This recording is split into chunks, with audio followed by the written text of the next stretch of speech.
Ya, Assalamualaikum warahmatullahi wabarakatuh. Apa kabar pemirsa? Senang sekali malam hari ini saya Dedi Irawan bisa kembali hadir menjumpai Anda di lobi Belajar Lebih Memahami. Pemirsa, apa yang ada di benak Anda jika saya menyebutkan kata bakpia ataupun telur asin? Mungkin yang terekam di benak Anda adalah kota Yogyakarta dan Kabupaten Brebes.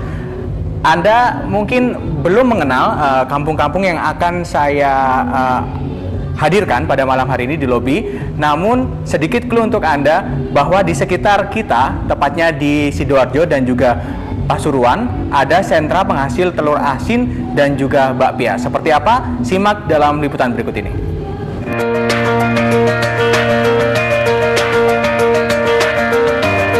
Apabila selama ini Kabupaten Brebes terkenal karena produk telur asinnya, di Sidoarjo juga memiliki sentra penghasil telur asin yang sebagian besar penduduknya beternak bebek sejak tahun 1990-an. Kampung yang berlokasi di Desa Kebonsari, Kecamatan Candi, Kabupaten Sidoarjo, oleh pemerintah Kabupaten Sidoarjo diresmikan sebagai Kampung Bebek. Pemberian nama ini bukan tanpa alasan. Nama ini diberikan setelah sebelumnya sempat menjuarai pengembangan ternak bebek dan telur asin tingkat Provinsi Jawa Timur di tahun 2008. Satu hal yang membedakan dari sentra penghasil telur asin di wilayah lain, pengusaha telur bebek di kampung ini terus melakukan terobosan dengan memproduksi telur asin beraneka rasa. Saat ini telah tersedia telur asin asap dengan rasa kepiting, telur asin oven rasa udang, dan telur asin goreng rasa ikan salmon. Adalah Sulaiman, salah seorang pengusaha telur bebek di Desa Kebonsari, mengklaim bahwa produksi telur asin di Kampung Bebek lebih enak dibandingkan produksi telur asin daerah lain. Bahkan dia berencana mengembangkan olahan telur asinnya berupa telur asin herbal yang mampu menurunkan kolesterol dalam darah. Dirinya akan bekerja sama dengan laboratorium kesehatan herbal. Apa saja kendala yang dihadapi Sulaiman dalam mengembangkan produk telur asinnya? Dan apa kiat yang dilakukan agar produk telur asin Kampung Bebek Sidoarjo bisa bersaing dengan produk telur asin dari wilayah lain? Semuanya akan dibahas malam hari ini di lobi Belajar Lebih Memahami. Ya, potensi kampung penggerak roda ekonomi, itulah tema untuk lobi pada malam hari ini. Dan mengawali jumpa kita di lobi hari ini, saya akan memperkenalkan Bapak Sulaiman. Bapak Sulaiman ini adalah pelaku usaha telur asin yang berasal dari Kampung Bebek Kebonsari, Candi, Sidoarjo. Benar ya Pak Sulaiman ya? Ya. Apa kabar Pak Sulaiman? Baik, sama-sama. Ya, makasih. Kabarnya baik ya? Ya. Pak Sulaiman, sebelum saya tanya lebih jauh, Ya. Di depan ini sudah ada beberapa produk yang dihasilkan oleh Pak Sulaiman ya Pak ya? Iya, ya. Bisa Bapak jelaskan? Ini ada perbedaan warna pembungkusnya, ini yang warna silver, putih, kuning, terus ada yang perak, emas. kuning, ya, emas. Ini apa yang membedakan Pak? Bisa dijelaskan? Bedanya ini pakai rasa-rasa. Ada rasanya? Rasa apa Pak kalau yang putih itu? Putih itu rasa udang, yang itu kan masaknya di oven. Di oven ya? Iya.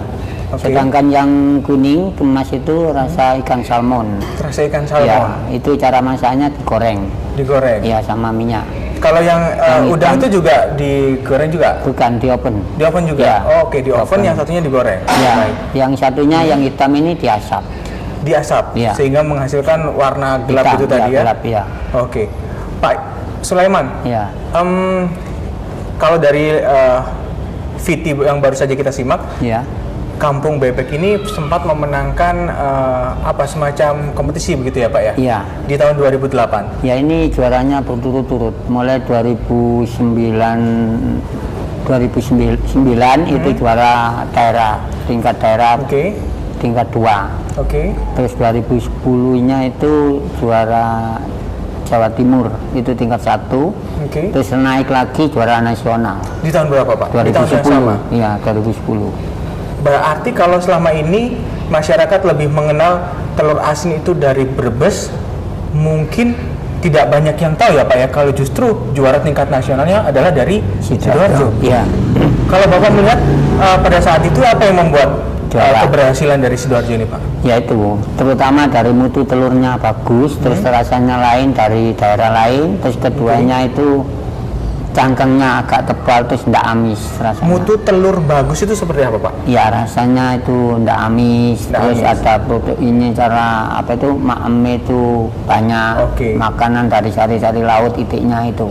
Oke, jadi apa yang dikonsumsi itiknya ini juga akan mempengaruhi kualitas telurnya Ya, begitu ya Pak? memang gitu. Soalnya apa? Kalau banyakkan dari sari-sari laut itu tambah cita rasa dalam telurnya itu. Oh begitu ya, Ya, oke. dari faktor pakan. Baik, Pak Sulaiman, sebelum akhirnya diresmikan sebagai kampung bebek ini, sebelumnya masyarakat di sana kegiatannya apa Pak? Apakah memang sudah sejak lama memproduksi telur asin atau setelah diresmikan sebagai kampung bebek semakin banyak atau bagaimana Pak ceritanya? Ceritanya gini, sebelumnya dikumpulkan anggota apa itu dibentuk untuk diberikan nama untuk kelompok.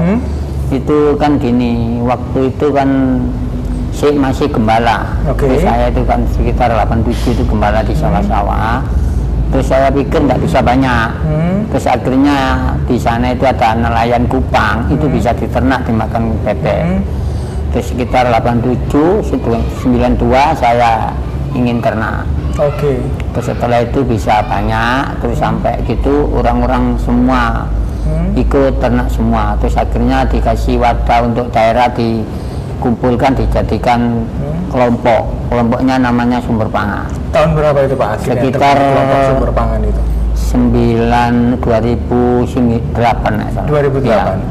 Ada berapa waktu itu Pak anggotanya? Waktu itu anggota Masya Wuto 2008 itu sekitar 37 orang. 37. Ya, jumlah itiknya sekitar 75.000. 75.000 Ya, satu itik. kampung itu. Oke. Terus tiap harinya telurnya bisa 50.000 tiap hari. Menghasilkan telur Ya. setiap harinya Ya, 50.000 ya. waktu itu ya? Ya. Oke. Terus setelah itu di orang dinas untuk diajukan untuk ikut lomba internasional. Yaitu dapat juara 1 2010 itu. Menjuarai pengembangan ternak bebek Iya, itu ya? iya. Oke.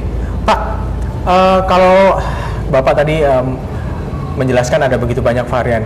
Iya. Ini ide awalnya siapa yang membuat ide untuk mengkreasikan telur asin yang tadinya hanya telur asin biasa menjadi aneka rasa, ada oven, yang rasa kepiting segala macam gitu? Ya, pertamanya gini, saya ini kan ternak, jualnya itu cuma mentah tok, offsetnya banyak, terus kalau mentah untungnya kan sedikit.